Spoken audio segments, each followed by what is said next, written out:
Bien, salut à toutes et à tous, c'est Mécanique Tuto et aujourd'hui on se retrouve pour une vidéo sur ma première vidéo sur ma chaîne.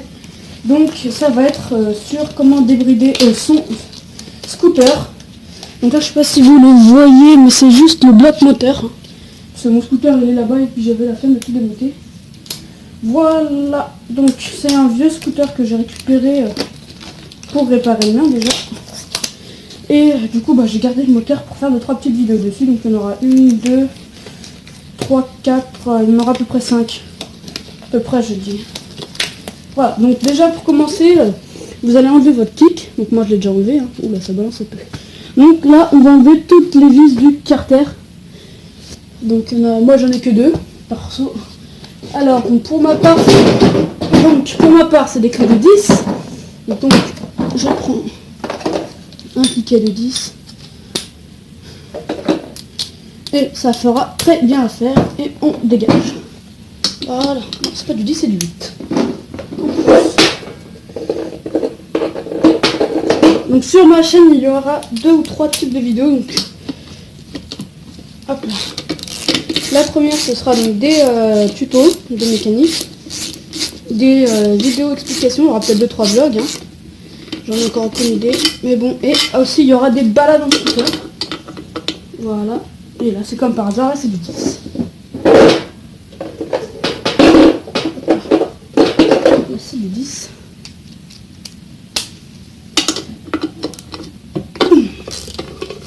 Voilà, on enlève tout. Désolé si il bouge un peu, c'est un peu normal. Voilà, donc on enlève la culasse, hein, voilà comment c'est fait à l'intérieur. Je regarde si vous voyez bien. Voilà, c'est comme ça, là c'est le kick. Et puis voilà, on compose le tout à côté. Voilà, donc là, ça je sais pas c'est quoi ça. Okay, donc là sur ce type de scooter, donc c'est une sorte d'agrafe. Je sais pas comment on dit ça. Donc normalement vous avez une vis et il faut y bloquer avec un bloc piston. Mais vu que là c'est un vieux scooter, je sais pas de quand il date, mais c'est un très vieux scooter. Je sais pas comment je vais faire pour l'enlever.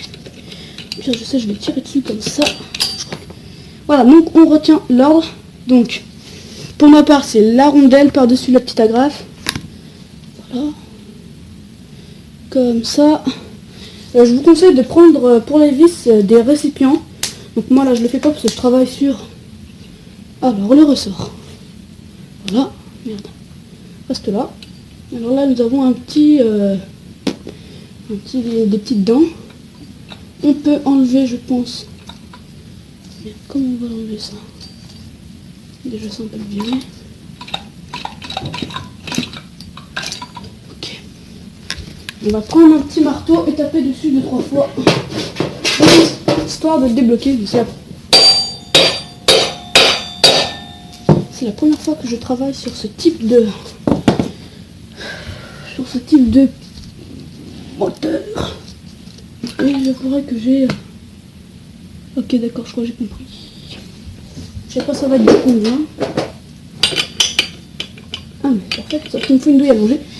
Je vais chercher la douille allongée de 22 et je reviens tout de suite. Allez à tout de suite. Donc me revoilà. Alors j'ai pris du coup un cliquet avec une grosse douille de 22 et une clé de à vidange. Donc si vous n'avez pas de clé à vidange, enfin si vous n'avez pas, vous faites la clé à vidange parce que j'ai pas de bloc piston. Sinon si vous avez un bloc piston, je vais vous montrer où il faut le mettre. Il faudra le mettre dans ce trou à la place de la bougie. Et en fait c'est que normalement là le piston, je sais pas si on va le voir. Alors là on voit le piston. Enfin moi je le vois.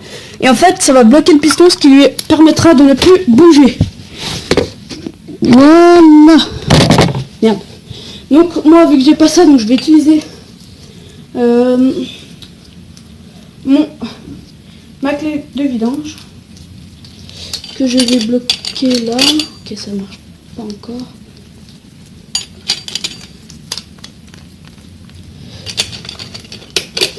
Pas encore.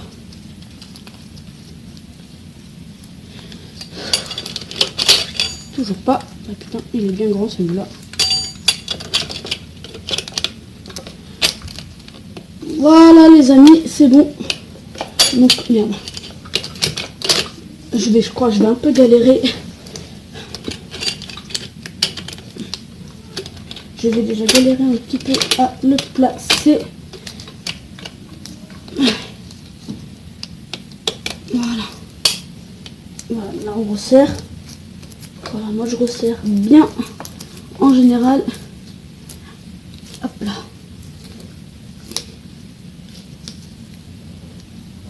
Voilà. Là ça bouge pas. Et du coup on va pouvoir... Et merde, putain j'ai pas de douille à manger.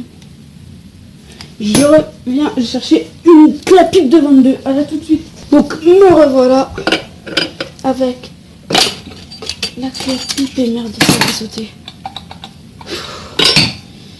Bon allez, on recommence. Je pousse le fit. Non c'est dans l'autre sens en plus. Bon je fais l'ellipse l'histoire de remettre la clé à filtre. Allez à tout de suite. Donc les gens. Je peux vous dire que j'ai quand même bien galéré. Bon, j'ai tordu une clé. Bon, j'ai bien galéré, mais bon, j'y suis arrivé. Bon, alors, du coup, moi, je vais enlever cette petite vis. Vous, normalement, vous n'en aurez pas. C'est au tout début que vous allez avoir une étoile. Hop, on y cale dans le bon angle. Maintenant, du coup, je peux le sortir. Voilà, donc là, après, vous avez ça. Donc là, on va pincer la courroie pour qu'elle sorte facilement. C'est bon. La courroie, de toute façon, je la remettrai pas parce que je vais la garder pour mon autre scooter. Merde, putain, on passe par là. Comment je vais la sortir? Bon, je verrai bien comment je la sors. De toute façon, alors, une fois qu'on est là, nous avons derrière, si je mets petite porte. Voilà, donc là, on a des galets normalement. Ouais, voilà.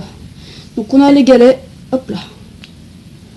Donc des galets, ah ils sont en bon état, donc ça je vais les garder. Tout ce que je fais là, je ne le remonterai pas, je le garde pour mon autre scooter. Ça fera des pièces détachées. Hop. Donc voilà. Et normalement, donc là je vais vous remonter comme il était. Là, attendez. Je remets tout. Voilà. Hop. Et normalement, ça revient là. Donc, et normalement, si je dis pas de conneries, normalement j'en dis pas. Et normalement la bride se trouve ici, donc c'est une rondelle qui est là, donc on voit qu'il y a la marque à peu près. Une petite rondelle, voilà, qui est placée ici. Et en fait, ça empêche la courroie de monter plus haut. Et en fait, la courroie, en fait, elle va monter juste par là. Et la courroie monte jusqu'en haut, là. On voit qu'il y a les marques. Donc voilà, donc ce scooter est débridé, ça se voit directement. Donc, on sort. Voilà. Je vais garder les galets, je vais les peser aussi, voir c'est du combien. Plus les galets sont lourds, donc plus vous avez une meilleure...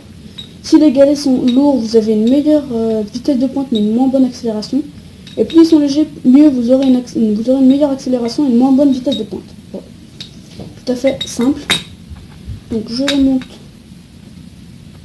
tout ça, bien évidemment, pour ne rien perdre. Voilà. Une fois qu'on est bien. Donc moi je vais tout enlever pour vous montrer jusqu'où ça va, tout ça. Et il y a ça qui entraîne tout le moteur. Voilà. Donc là je vais vous montrer où se situe le démarreur. Donc le démarreur c'est le petit truc là qui ressort, le petit piston. Enfin le petit engrenage là qui ressort. Donc on revoit bien. Hop là. Donc là, maintenant je vais essayer de m'attaquer à ça. Parce que ça c'est ça fait rouler. Et oui, ça fait rouler le moteur. Donc on va voir du 12, donc ça va être comme par hasard. Là, les... on va prendre là.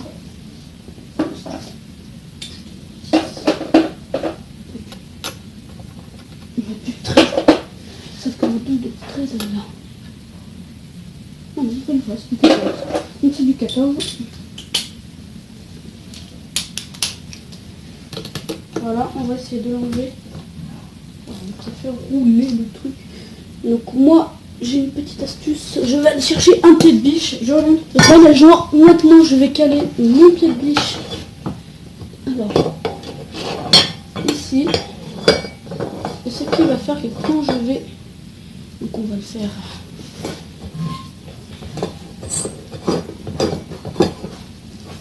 Voilà.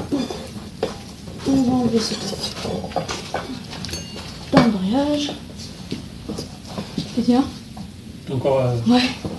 Je vais faire une coupure au montage. Merde, je trouve, il y a la sangle. Bon, je vais l'enlever ce truc, mais ça fait tourner le machin en même temps. Je sais. Je sais. Allez, tout avec le vidange. C'est pas du tout le même variateur. Hein. C'est vrai? Alors comment j'ai galéré à enlever. Je me demande même si j'ai pas bousillé le piston.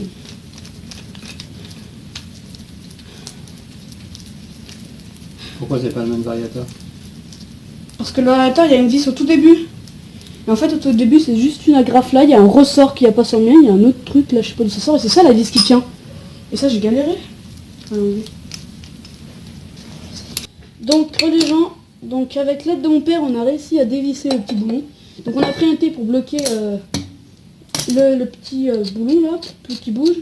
Voilà. Du coup, on enlève le boulon, on enlève la cage, et puis on enlève ça.